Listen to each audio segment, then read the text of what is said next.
So this is the third video of chapter 11, and this video will cover the Bohr model of the atom. So we were left at the Rutherford's nuclear model of the atom.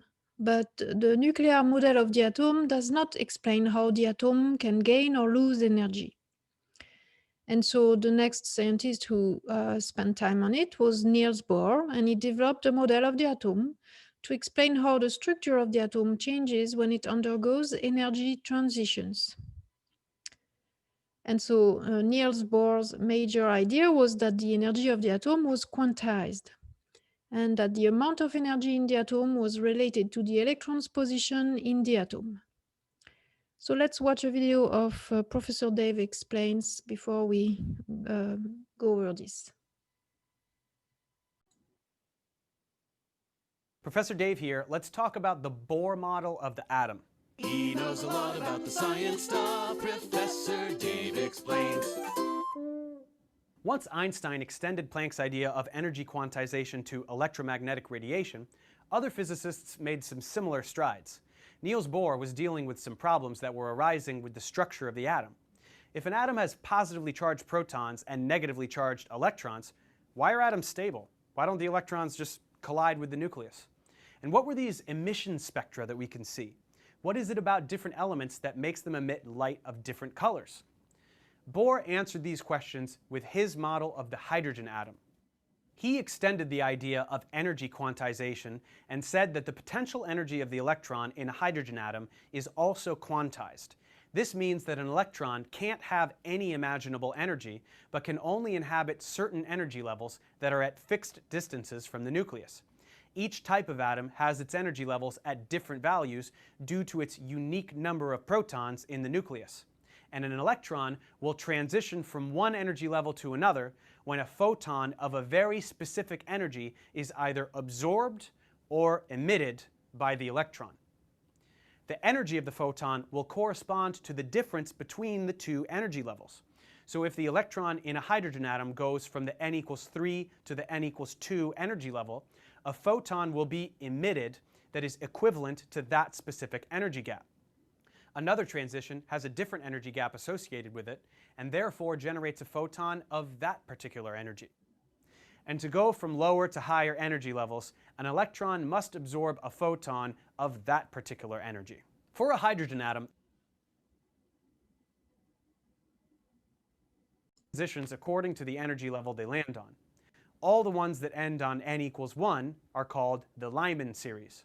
The ones that end at n equals 2 are the Balmer series, and so forth. Notice that the energy level gaps decrease as n increases, and n equals infinity is actually a finite distance from the nucleus. If an electron goes beyond that, it is considered to have been ejected from the atom. The Balmer series happens to contain transitions that generate photons of visible light. These are the ones found on hydrogen's emission spectrum. These lines correspond to the electron's transitions that end at n equals 2, and the resulting photon that transition emits, which just happens to fall in the visible spectrum.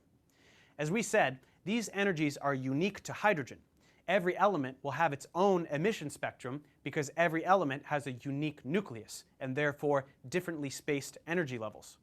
In this way, an element's emission spectrum is sort of like a fingerprint unique to that element. This is how we can know the composition of objects in space, by analyzing the light we see. So let's go over the Bohr model of the atom. So in the Bohr model, electrons travel in orbits around the nucleus. Think of orbits more like shells instead of planet orbits. They are represented as circles here, but they are three-dimensional. So a shell is more like an onion shell or an onion layer. It's a spherical envelope. And so the farther the electron is from the nucleus and the more energy it has. So around the nucleus, you add on layers or shells. And so they are identified by the principal quantum number n. And right around the nucleus is n equal 1, the first shell. Then n equal 2, n equals 3, n equal 4, n equal 5, etc.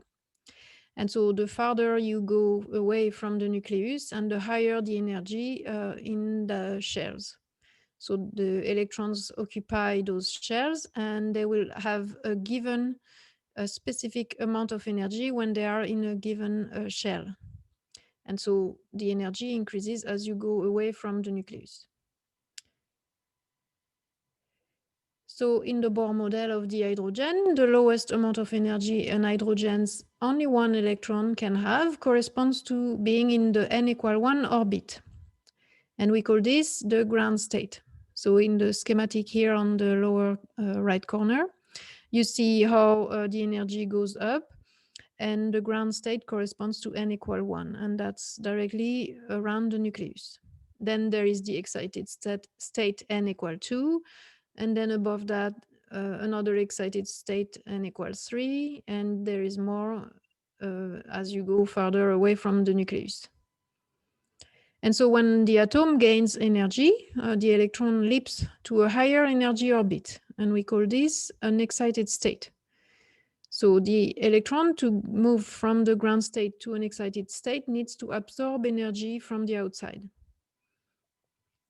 But the atom is less stable when the electrons are in the excited states. And we also say that the atom is in an excited state.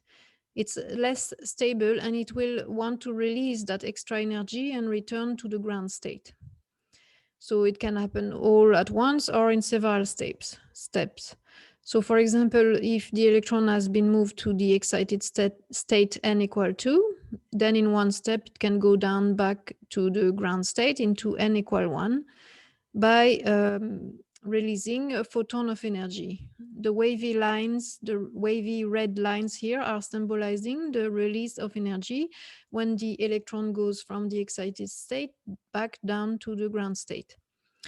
And so the energy is released in the form of a photon of red light, for example, in this drawing.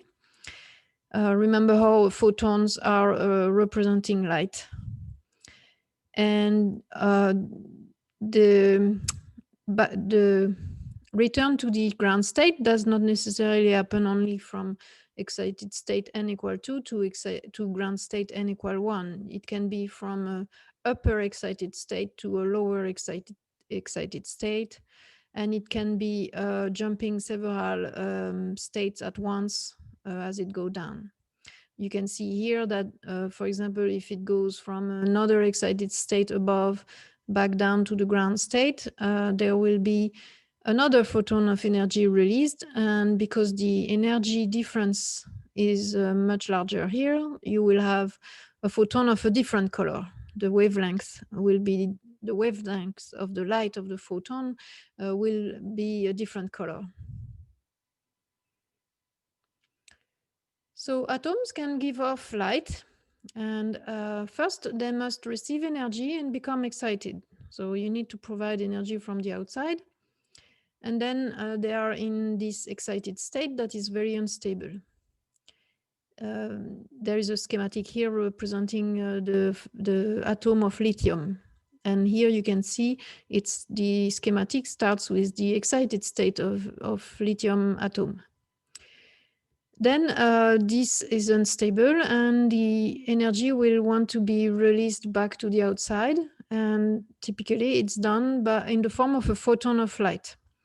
And here lithium will emit a photon of red light because the energy of the photon corresponds exactly to the energy change experienced by the emitting atom. And in the case of lithium, the difference in energy between the excited state and the lower energy state for one of the change, it corresponds exactly to energy of a photon of red light.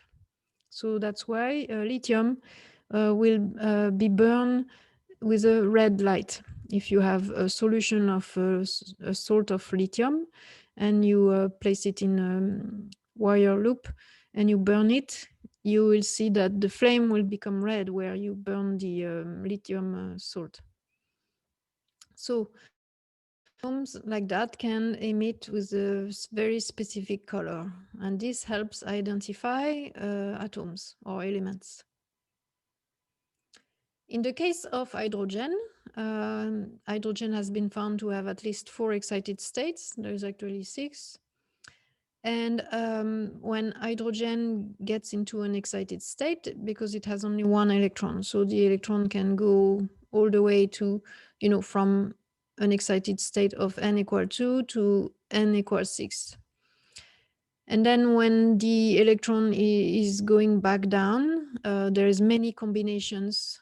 It can move down from n equal 6 to n equal 2, or n equal 5 to n equal 2, etc.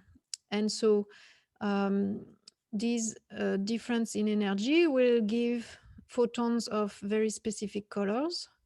And the bottom figure here represents the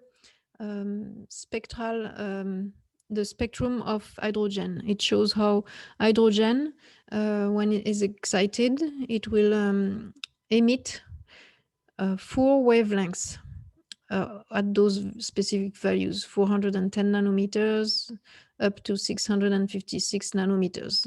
These are the wavelengths that are seen by the human eye. And so each of these wavelengths correspond to a specific difference in energy that corresponds to a specific step down. For example, from n equal 5 to n equal 2, and n equal 4 to n equal 2, or n equals 3 to n equal 2, etc. So we can identify those very specific steps because we have the wavelengths. The spectrophotometer allows us to have a value for the wavelengths, which allows us to calculate the energy gap. And then we can know which transition it corresponds to. And so all atoms like that can emit light when they have been excited, and when the energy is released, it's released in the form of light. And most metals emit photons in the visible light.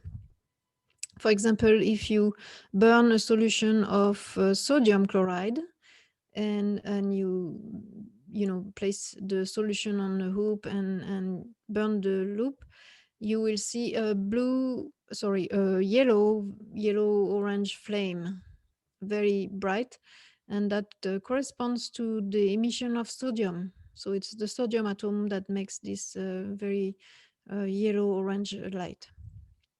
If you have a solution of copper chloride and place it in the flame, you will see a blue flame due to the copper and the chloride when they are bound together. And if instead you're burning a piece of magnesium, you see a very intense white light that you should not stare at because it's actually very hurtful for the eyes due to the UV light that it emits. And so you can see that using these properties of metal compounds like that, you can create fireworks.